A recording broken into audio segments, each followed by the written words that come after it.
우리 오늘은 어버이 주일을 맞이했습니다.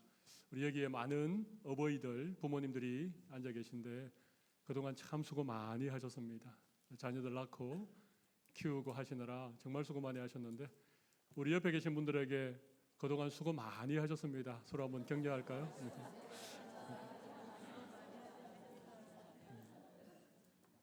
특별히 이 시간 우리 교회 65세 이상 어르신들 계신데 우리 65세 이상 어르신들을 위해서 우리 나머지 젊은 분들이 64세 이하의 젊은 분들이 우리 정말 마음을 담아서 감사합니다 한번 하겠습니다. 감사합니다. 감사합니다.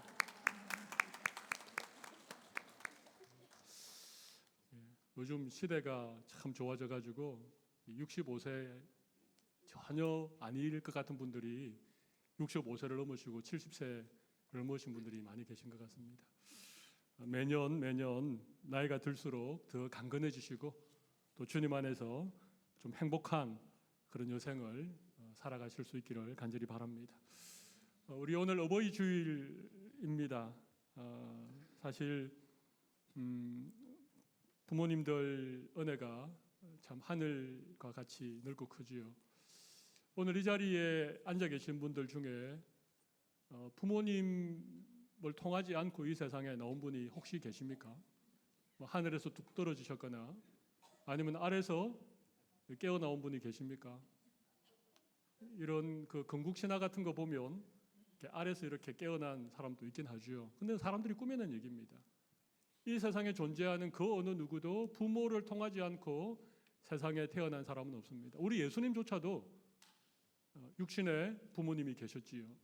마리아의 몸에 잉태되시고 그 어머니를 통하여 이 땅에 태어나신 것입니다.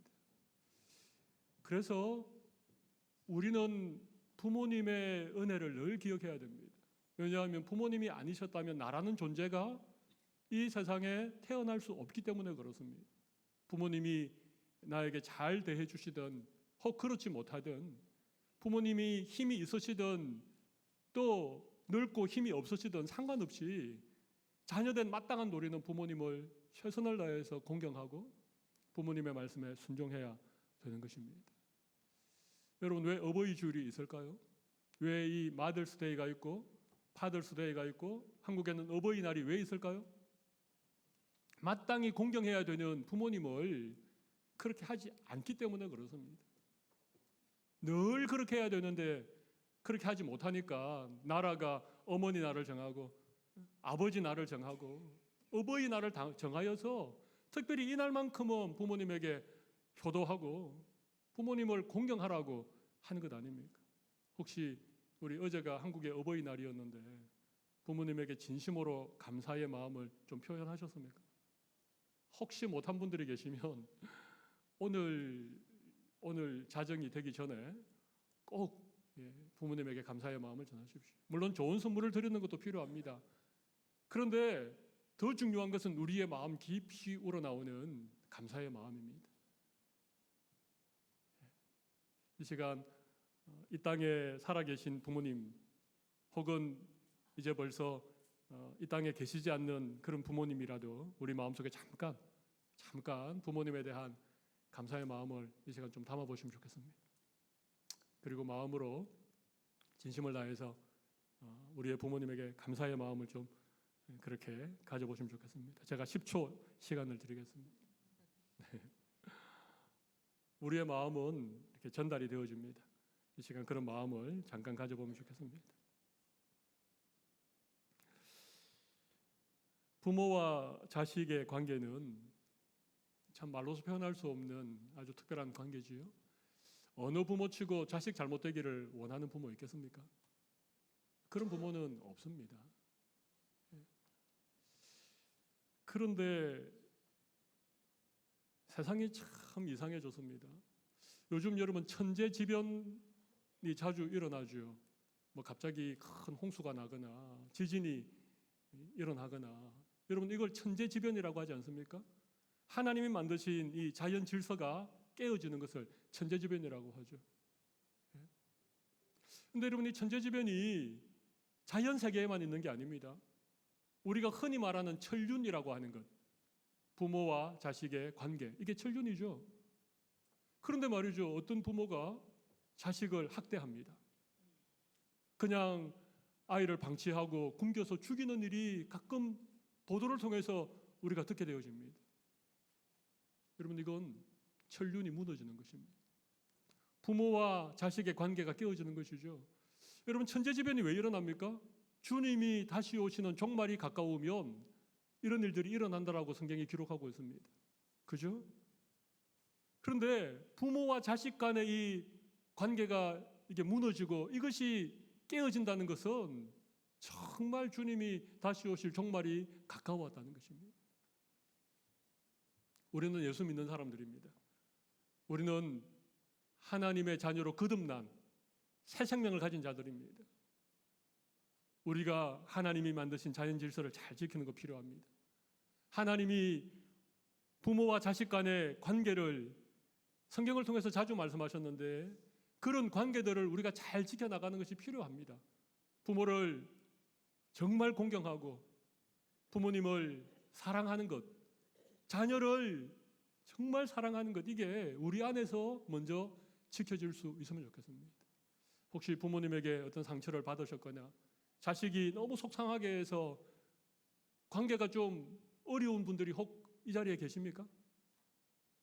오늘 이 어버이 주일을 계기로 여러분의 깨어진 관계가 새롭게 회복되어지기를 바라겠습니다. 그런 은혜를 하나님이 우리 모두에게 주시기를 간절히 바랍니다. 우리가 지켜야 될 소중한 것들이 참 많이 있죠.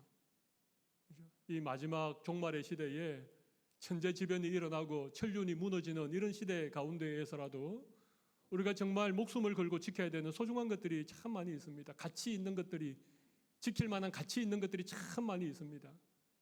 저는 오늘 우리의 영적인 아버지이신, 하늘 아버지이신 하나님께서 내 아들아, 자녀된 우리들에게 꼭 지켜야 되는 몇 가지를 말씀해 주시는데, 오늘 이 말씀을 중심으로 우리가 지켜야 할 것이라고 하는 제목으로 잠깐 말씀을 나누겠습니다. 우리가 지켜야 될 것들. 이 특별히 마지막 시대에 우리가 생명을 다해서 지켜야 될 것들이 무엇이 있는가? 첫 번째는요, 마음을 지켜야 된다는 것입니다. 첫 번째가 뭐라고요? 마음을 지켜야 됩니다. 오늘 본문 23절 말씀을 다시 한번 보겠습니다. 모든 지킬 만한 것 중에 더욱 내 마음을 지키라. 생명의 권한이 이에서 남으니라. 지킬 만한 것들이 많지요. 그런데 그 중에서도 특별히 무엇을 지키라고요? 마음을 지키라고 하는 것입니다. 왜 마음을 지켜야 됩니까? 왜냐하면 생명의 근원이 마음에서부터 나기 때문에 그렇습니다. 생명의 근원이 우리 마음에 있다는 사실을 여러분 어떻게 생각하십니까? 우리의 생명이 코에 있지 않습니까? 코에 호흡이 멈추면 죽는 것 아닙니까? 심장이 박동하지 않으면, 심장이 멈추면 죽었다라고, 생명이 끝났다라고 말하지 않습니까? 그런데 오늘 잠언의 말씀은, 성경 말씀은 우리의 생명이 코나 심장에 있는 것이 아니고 우리의 생명이 마음에서 난다라고 말하고 있습니다. 이게 대체 무슨 말일까요? 여러분, 우리는 육신의 생명뿐만 아니라 하나님께서 주신 새 생명을 가진 자들입니다. 이걸 영생이라고 하죠. 예수 그리스도를 믿을 때에 우리에게는 영원한 생명이 주어지는 거예요. 우리는 영생을 가진 자들입니다. 세상에 많은 사람들이 그냥 육신의 생명만으로 살아가는 사람들이 있습니다. 그들은 코의 호흡으로 살아갑니다. 그들의 심장이 뛰고 있는 동안에는 살았다고 말하지만 실제로는 살았다 하는 이름을 가져서나 죽은 것과 방불한 사람들이 얼마나 많습니까? 인간의 탈을 썼지만 악기 같은 사람이 얼마나 많이 있습니까? 인면수심에 이런 사람들이 얼마나 많은지 모르겠습니다. 인간이 아닌. 그래서 말이죠, 자녀를 잘못되게 하는 그런 부모도 있고, 부모에게 폐륜을 일삼는 그런 자식들도 있는 것 아닙니까? 그런데 오늘 하나님은 우리에게 있는 생명이 우리의 마음으로부터 비롯되어진다는 것입니다.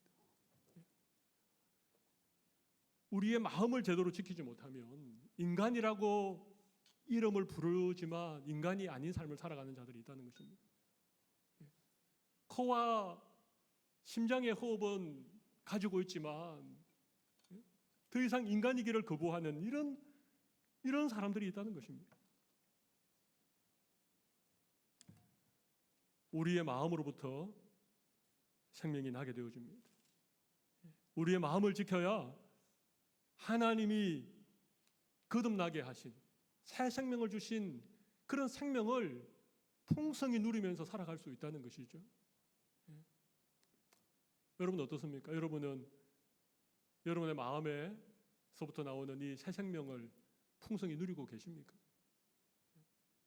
그래서 정말 영적으로 살아있는 그런 삶을 살아가십니까? 근데 마음이라고 하는 것이 잘 지켜지지 않습니다. 마음을 지킨다는 것이 생각보다 쉽지 않다는 얘기입니다. 예레미야 17장 9절 말씀에 보면 우리가 잘 아는 이런 말씀이죠. 만물보다 거짓되고 심히 부패한 것은 마음이라. 누가 능히 이를 알리오마는. 여러분, 만물보다 거짓되고 심히 부패한 것이 무엇입니까? 인간의 마음입니다. 마음이 거짓되고 부패했다는 것입니다.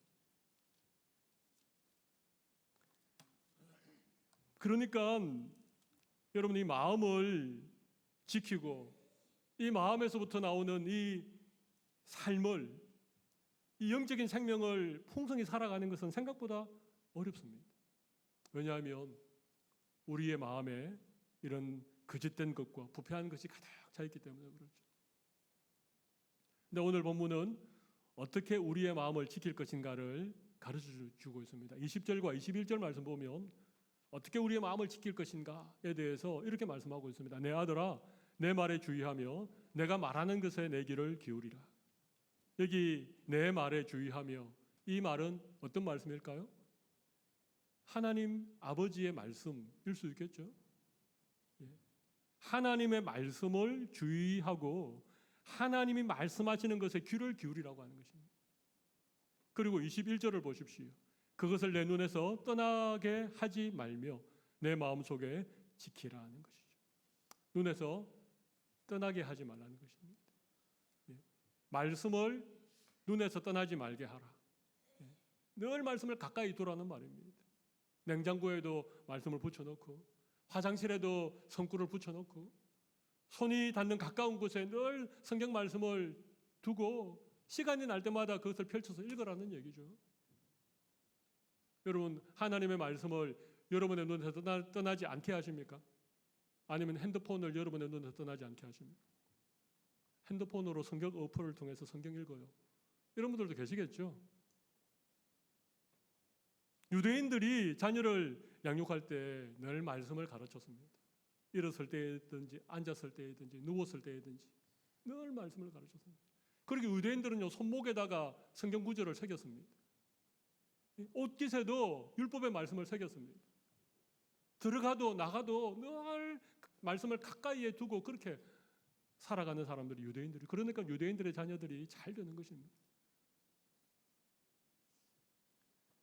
우리 스스로 마음을 지킬 수 있는 사람은 없습니다. 왜냐하면 만물보다 거짓되고 심히 부패한 것이 우리 마음이기 때문에 그렇습니다. 그래서 우리는 자주 말씀을 읽고 말씀을 듣고 말씀을 펼쳐서 말씀을 봐야 됩니다. 내 눈에서 말씀을 떠나지 않게 하는 이것이야말로 우리의 마음을 지킬 수 있는 것입니다. 하나님의 말씀이 내 마음속에 늘 있는 것, 어떤 상황에서든지 기억나는 말씀이 있는 것, 어떤 중요한 일을 결정할 때 우리의 마음속에 들었던 말씀이 생각나는 것, 이게 우리의 마음을 지킬 수 있는 것이죠. 근데 말씀이 없으면 너무나 자연스럽게 우리는 우리의 거짓되고 부패한 그런 마음의 생각을 따라서 살아갈 수밖에 없다는 것입니다. 오늘 마음을 지킬 수 있는 여러분들이 되시면 좋겠습니다. 한 가지 더 말씀을 드리겠습니다. 두 번째는 오늘 본문 24절을 한번 보실까요?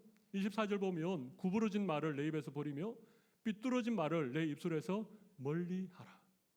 두 번째 우리가 지켜야 될 것은 입술을 지키는 것입니다. 첫 번째는 마음을 지키고 두 번째는요 우리 입을 지켜라는 것입니다. 우리의 새치혀를 지켜라는 것입니다. 24절에는 두 가지 말이 나오죠. 하나는 구부러진 말이 나오고 하나는 삐뚤어진 말.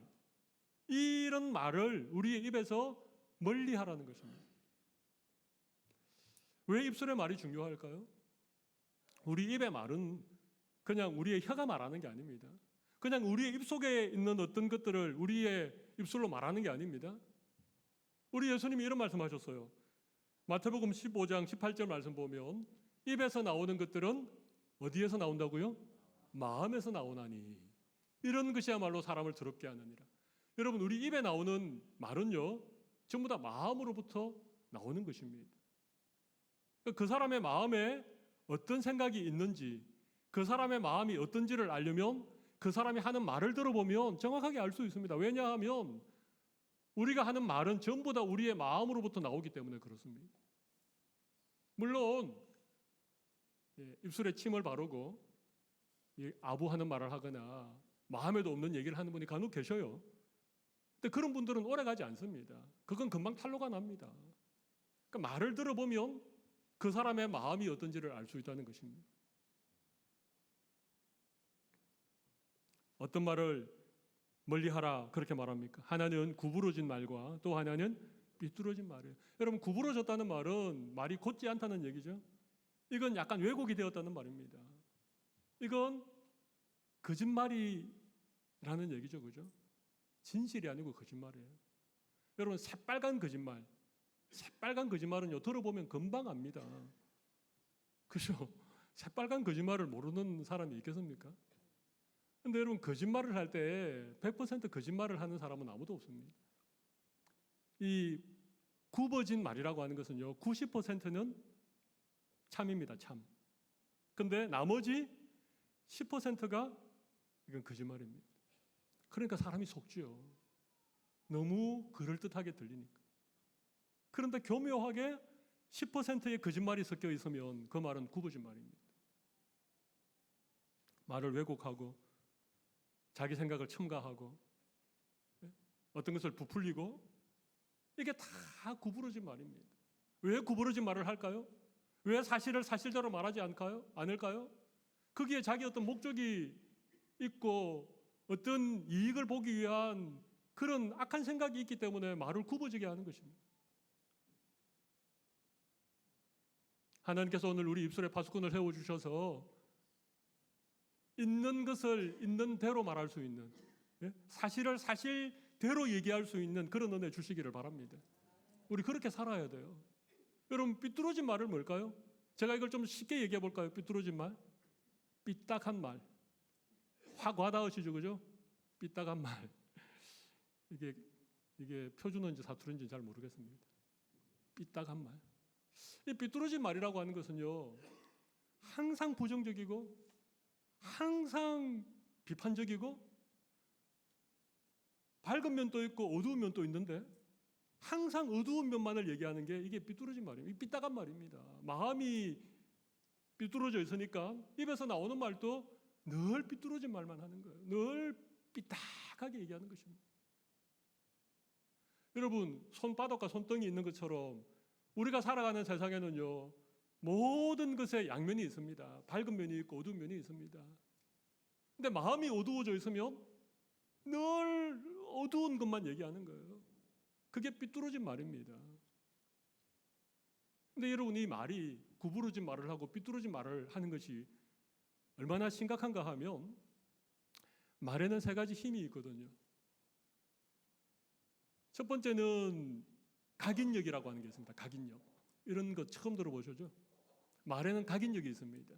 어떤 뇌과학자가 연구를 했는데 자기 입으로 하는 말의 95% 정도가 뇌세포에 영향을 미친답니다. 다시 말씀드리겠습니다. 자기가 하는 말의 95%가 자기 뇌세포에 영향을 미친다는 것입니다. 자기 뇌세포로 전달된다는 것입니다. 그냥 마음에 담아두는 것하고 그것을 자기의 입으로 말하는 것하고는 차이가 나는 것이죠. 내가 말을 하는 순간 그 말이 나의 뇌세포의 95%가 전달된답니다. 그게 머리에 각인이 되는 것이죠. 새겨지는 것입니다. 두 번째는요, 견인력이라고 하는 게 있습니다. 견인력. 견인이라는 말은 어떤 걸 끌어가는 것 아닙니까? 내가 한 말이 뇌로 전달되고 그 뇌로 전달된 그 말이 우리의 척추를 타고 우리의 뼈와 우리의 근육으로 전달되어서 어떤 구체적인 행동으로 나온다는 것이죠. 말은 우리의 행동을 끌어가는 견인력이 있다는 것입니다.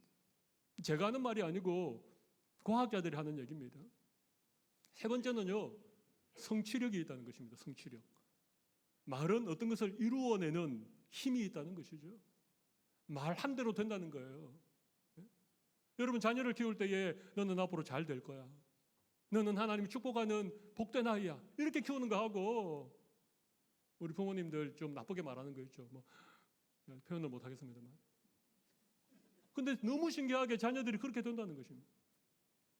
말에는 그것이 이루어지는 힘이 있기 때문에 그렇습니다. 이게 말의 능력입니다. 각인력, 견인력, 성취력. 그러니까 말을 어떻게 하는가가 너무 중요한데 우리의 말이 어디에서 나온다고요? 마음에서 나온다는 것입니다. 그래서 마음을 지키는 것이 하나님 주신 그 풍성한 생명을 누릴 수 있는 길이 된다는 것입니다. 잠언 18장 21절 말씀 보면요. 우리 같이 한번 읽어볼까요? 죽고 사는 것이 혀의 힘에 달렸나니 혀를 쓰기 좋아하는 자는 혀의 열매를 먹으리라. 우리의 새치 혀에 사람의 살고 죽는 것이 달려있다는 것입니다. 말 한마디로 천년백설 갚는다. 뭐 이런 얘기도 있는 것처럼 말이라고 하는 게 그만큼 중요한데 여러분 혹시 구부러진 말을 삐뚤어진 말을 너무 자주 사용한다면 이 시간 회개하셔야 됩니다. 우리의 언어 생활을 돌아보고 우리의 마음을 다시 한번 점검해 보실 필요가 있다는 것입니다. 오늘 특별히 어버이 주일을 보내고 있는 우리 성도들에게 하나님께서 큰 은혜 주셔서 우리의 마음을 지키고 우리의 입술을 지킬 수 있는 그런 여러분들이 다 되시기를 바랍니다. 앞으로 긍정적이고 밝고 격려하고 위로하고 사랑하는 말만 하실 수 있는 여러분들이 다 되시기를 바랍니다. 누가 말을 좀 구부러지게 하거나 좀 삐뚤어지게 하면 기도해 주십시오. 그분들을 기도해 주십시오. 그분의 마음을 위해서 기도해 주시고 그분의 입술을 하나님이 파수꾼으로 지켜주시도록 그렇게 기도해 주십시오. 왜냐하면 말이라고 하는 게 힘이 있기 때문에 각인력이 있고 견인력이 있고 성취력이 있기 때문에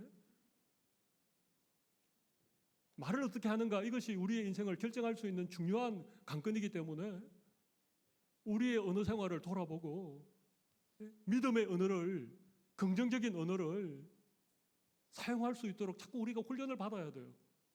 이런 은혜가 우리 모두에게 있으시기를 바랍니다. 마지막으로 한 가지만 더 살펴보겠습니다. 세 번째는 우리의 눈과 우리의 발을 지키라는 것입니다. 첫 번째가 마음을 지키는 것이고 두 번째가 입술을 지키는 것이고 세 번째는요 우리의 눈과 발을 지키는 것입니다. 오늘 본문 26절을 한번 보겠습니다. 26절 내 눈은 바로 보며 내 눈꺼풀은 내 앞을 곧게 살펴. 그런 말씀이 있죠. 내 눈을 어떻게 하라고요? 26절 25절 보면 내 눈을 바로 보라는 것입니다. 25절요. 내 눈은 바로 보라는 것입니다. 바로 본다는 게 뭐겠습니까? 우리 눈이 중요해요. 우리가 이렇게 어떤 것을 알게 되는 정보, 우리 정보의 90% 이상이 눈을 통하여 들어옵니다. 우리가 듣는 것도 있습니다. 어떤 걸 만져서 아는 것도 있습니다. 먹어보고 아는 것도 있지만 모든 정보의 90% 이상이 우리의 눈을 통하여 들어오는 거예요. 보는 것을 통하여 들어오는 거예요. 그러니까 무엇을 보는가가 정말 중요한데 바로 보라는 것입니다. 똑바로 보라는 것입니다. 여러분 우리 눈이 굉장히 객관적으로 정보를 받아들일 것 같죠? 그렇지 않습니다. 눈은 주관적입니다. 정치인과 군인이 어떤 사건을 볼 때에 똑같이 보겠습니까? 다르게 보겠습니까? 다르게 보죠. 정치인은 정치적인 관점으로 보고 군인은 군인의 관점으로 보는 거예요. 그러니까 똑같은 상황을 보면서도 해석이 달라지는 것입니다. 헤어 디자이너들은 사람의 머리 모양을 볼 거예요. 그죠? 일부 예배에는 우리 미용하시는 분이 계셨는데 우리 2부 예배에도 미용하시는 분이 계시긴 합니다. 헤어 디자이너들은요 사람의 머리 모양을 늘 봅니다. 헤어스타일을 봅니다. 근데 이렇게 또 이렇게 의류 디자인이라든지 또 옷 가게를 하는 분들은요 사람의 입은 옷을 보겠죠, 그죠? 예. 뭐 색깔은 잘 맞는지 이런 거 보지 않겠습니까, 그죠? 보기에 따라 다 다르다는 것입니다. 의사가 보는 관점이랑 목사가 보는 관점은 다릅니다. 의사는 그분의 안색을 살피면서 이분이 건강이 괜찮은가 보면, 목사는요 그분의 안색을 살피면서 이분의 영혼이 건강한가 그걸 봅니다. 저는 여러분들의 입은 옷을 보지 않습니다. 여러분이 든 가방을 보지 않습니다. 저는 여러분의 얼굴을 보면서 한 주간 영적으로 평안하셨는지 아니면 영적으로 어려움이 있었는지를 저는 보게 됩니다. 제가 이렇게 설교하면서 이렇게 여러분들을 쭉 보면요, 보입니다. 여러분들이 한 주간 어떻게 지내셨는지, 여러분 마음에 지금 평안이 있는지, 걱정이 있는지, 영적으로 건강한지, 아니면 영적으로 좀 문제가 있는지 다 볼 수는 없지만 자꾸만 그게 보이는 거예요. 왜냐하면 제가 목사이기 때문에, 여러분을 영적으로 섬기는 목회자이기 때문에 그렇게 볼 수밖에 없는 것입니다. 눈이라고 하는 게 자기가 보고 싶은 걸 보는 것입니다. 관심 있는 것을 보는 것입니다. 그러므로 우리의 관점이라고 하는 게 굉장히 중요하죠. 어떤 관점으로 보십니까?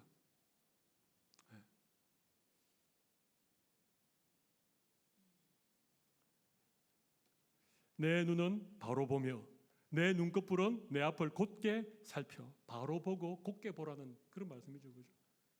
그러니까 이건 객관적으로 보라는 것입니다. 자기 어떤 주관적인 어떤 시각으로 그렇게 보지 말고, 구부러진 말을 하고 삐뚤어진 말을 하는 것처럼 항상 그런 왜곡된 시각으로 바라보지 말고 있는 것을 그대로, 있는 모습 그대로를 보라는 것입니다. 근데 우리에게는 한 가지 더 필요한 게 있습니다. 예수 믿는 우리들에게는 세상 사람들이 가지지 못한 또 다른 관점이 우리에게는 있습니다. 그게 뭘까요? 믿음의 눈으로 보라는 것입니다. 눈에 보이는 것만 보지 말라는 거예요. 세상 사람들은 눈에 보이는 것이 전부입니다. 그런데 우리는 믿음을 가졌기 때문에 믿음의 눈으로 보면 보이지 않는 것을 보는 것이 믿음의 눈 아닙니까? 하나님의 눈에 보입니까? 그렇지만 우리는 믿음의 눈으로 하나님이 계신 것을 믿지 않습니까? 오늘 여러분에게 모두 영안이 열려지기를 바랍니다. 믿음의 눈을 여셔야 돼요. 좀 믿음의 관점으로 제발 사람들을 좀 봐주십시오.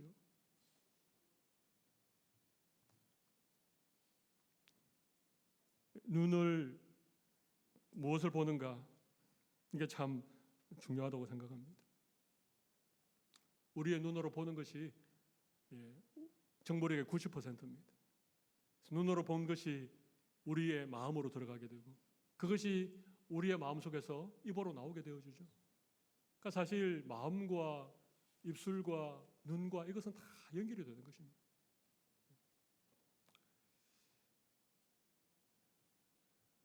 그리고 우리의 발을 지켜야 된다, 그렇게 말씀드릴 수 있는데 오늘 본문 26절과 27절을 우리 같이 한번 보시죠. 우리 같이 한번 읽어볼까요? 시작. 내 발이 행할 길을 평탄하게 하며 내 모든 길을 든든히 하라. 좌로나 우로나 치우치지 말고 내 발을 악에서 떠나게 하라. 아멘. 네. 여기 보면 26절에 내 발이 행할 길을 평탄하게 하며 내 모든 길을 든든히 하라. 이 말씀이 조금 어려운데요. 이 말씀은 이런 뜻입니다. 행할 길을 평탄하게 하라는 말은 행할 길을 잘 살펴서 평탄한 길을 걸어가라는 얘기입니다. 그냥 어떤 물이 고여 있는 어떤 그런 것을 밟지 말라는 것입니다. 돌뿌리가 우뚝 솟아 나와서 그걸 그냥 잘못 걸어가다가 거기에 걸려 넘어지지 말아라, 그 말입니다. 그러니까 우리가 주위에서 우리의 길을 살펴라, 그 얘기입니다. 여러분의 발이 간다고 아무데나 가시면 안 됩니다. 그죠? 우리의 걸음을 주위에서 잘 살펴서 평탄한 길을 걸어가라는 거예요. 예수 믿는 사람들이 갈 수 있는 곳이 있고 예수 믿는 사람들이 가면 안 되는 곳이 있습니다.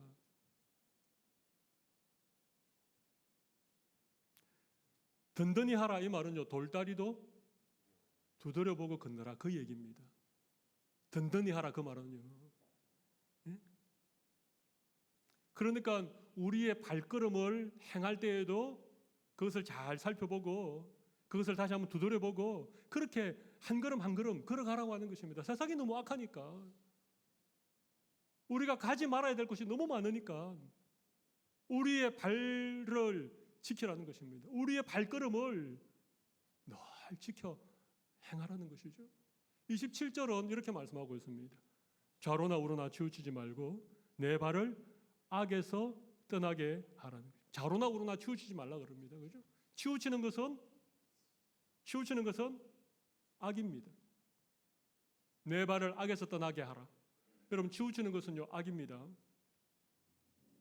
이 말씀이 그렇게 말하지 않습니까? 좌로나 우로나 치우치지 말고 내 발을 악에서 떠나게 하라. 치우치는 것은요, 이건 악한 것입니다. 그런데 우리 인간의 18번이 뭔가 하면 치우치는 겁니다. 그죠? 우리는 너무 한쪽으로 치우치기를 잘해요. 그냥 마음이 확 쏠리는 대로 그냥 치우쳐서 살아가는 게 우리 대부분의 인간의 모습입니다. 여러분, 어디에 치우쳐 계십니까? 혹시 진보이십니까? 아니면 보수이십니까? 좌로나 우로나 치우치지 말라. 왜 이 말씀이 중요한가 하면 우리 신앙생활에 있어서 가장 중요한 것 가운데 하나가 균형이거든요. 균형.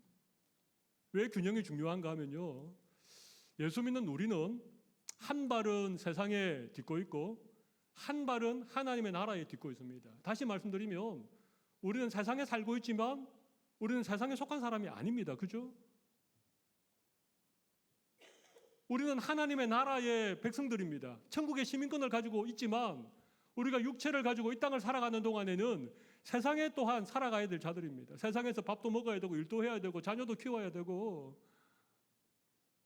그러니까 우리는 세상에 속하였지만 세상에 속하지 않은 사람이니까 이 둘 사이에서 우리는 살아가고 있는 존재들이에요. 우리가 만약에 예수 안 믿고 세상에서 살아간다면 세상에 완전히 치우쳐서 살아가도 괜찮습니다. 세속적으로 살아가도 괜찮고 세상의 욕심을 따라 살아가도 아무 문제 없습니다. 근데 우리는 그럴 수 없어요. 왜냐하면 우리는 하나님의 나라 백성이기 때문에. 근데 우리가 하나님 나라 백성이라고 우리가 완전히 하나님의 나라에서 사는 것처럼 살 수 있습니까? 없지요. 왜냐하면 우리는 두 발을 세상에 디디고 있으니까. 여러분, 그래서 신앙생활이라고 하는 게 마치 외주를 타는 것과 같은 거예요. 광대가 외주를 타죠. 부채를 들고 기우뚱기우뚱하면서 외주를 타고 가지 않습니까? 근데 거기에서 균형을 조금만 잃어버리면 어떻게 됩니까? 줄에서 떨어지죠. 신앙생활이 바로 그런 것입니다. 신앙생활에서 가장 중요한 건 균형을 잡는 것입니다. 모든 면에서 균형을 잡아야 됩니다. 모든 면에서. 근데 균형을 잡고 살아가는 것은 외주를 타는 것과도 같기 때문에 때로는 갈등도 있고 때로는 헷갈리기도 하고 때로는 위태롭기도 하고 그렇게 살아가는 거예요. 근데 이게 싫으니까, 이렇게 외주를 타는 것처럼 신앙생활하는 게 너무 힘들고 싫으니까 그냥 치우쳐 버리는 거예요. 그래서 여러분, 세속적인 그리스도인이 있습니다. 사도 바울은 육에 속한 그리스도인이라고 말했습니다. 세속적으로 치우쳐 버립니다. 그냥 이름은 예수 믿는 사람이지만 삶은 완전히 세상 사람과 똑같이 살아가는 사람이 있습니다. 치우쳐 버리면 쉽거든요. 고민할 것도 없고 갈등할 것도 없고 세속적으로 살아가는 거예요. 근데 반대로 치우치는 것도 있습니다. 너무 영적으로만 모든 것을 바라보고 모든 것을 영적으로만 생각하는 사람이 있습니다. 그것도 사실 불가능한 것입니다. 너무 영적인 것이 좋다고 생각하지 마십시오. 균형이 깨어지는 것, 치우치는 것은요, 이건 내 발을 악에서 떠나지 못하는 상황인 것이죠. 균형을 잡고 살아가는 것, 치우치지 않는 것. 여러분, 치우치면 쉬워요. 내가 막 진보라고 딱 그냥 자기를 규정지어 버리면 얼마나 쉽겠습니까? 내가 보수라고 딱 자기를 딱 규정지어 버리면 그죠? 뭐 누가 뭐라 그래도 나는 내 갈 길을 가겠다. 그러면 얼마나 삶이 심플하고 얼마나 좋겠습니까? 그냥 내 편, 네 편 딱 나누어서 내 편은 무조건 좋고 네 편은 무조건 나쁘고 이렇게 살아가면 세상 편하지요. 뭐가 갈등할 게 있겠습니까? 남의 편이 하는 얘기는 귀 막아버리고 내 편이 하는 얘기만 듣고 살아가면 그 편하죠. 근데 신앙생활은 그렇게 하는 것이 아닙니다. 좌로나 우로나 치우치는 것은 내 발을 악의 길로 걸어가는 것입니다. 치우치지 않는 게 중요한데 여러분 치우치지 않는 길은 딱 하나밖에 없습니다. 말씀을 따라 살아가는 길입니다. 예수님이 가신 그 길을 걸어가는 것입니다. 그 길 외에는요 다 치우칩니다. 목사인 저도 치우칠 때가 얼마나 많은지 모르겠습니다. 균형을 잡으려고 애를 쓰지만 자꾸만 한쪽으로 쏠리고 한쪽으로 치우칠 때가 얼마나 많은지 모르겠습니다. 근데 하나님의 말씀을 길로 놓고 그 길을 가면 우리는 치우치지 않을 수 있습니다. 말씀이 우리를 지켜주기 때문에. 말씀이 좌로 치우칠 때는 우리에게 또 말씀해 주시고 우로 치우칠 때는 또 우리를 깨우쳐 주시기 때문에 말씀을 여러분의 인생의 길로 놓고 믿음의 길을 걸어갈 수 있는 우리 성도들이 다 되시기를 바랍니다. 여러분 이렇게 살아가는 것이 믿음의 삶이라고 생각하고 우리가 이렇게 살아가는 것이 우리를 낳아주시고 우리를 길러주신 부모님에게 최선의 효도의 삶을 사는 것이라고 저는 생각합니다. 부모님이 자녀가 잘 살아가는 것이 최고의 기쁨 아니겠습니까? 자녀들이 믿음의 균형을 가지고 마음을 지키고 입술을 지키면서 그렇게 바르게 살아가는 것이 부모의 최고의 기쁨 아니겠습니까?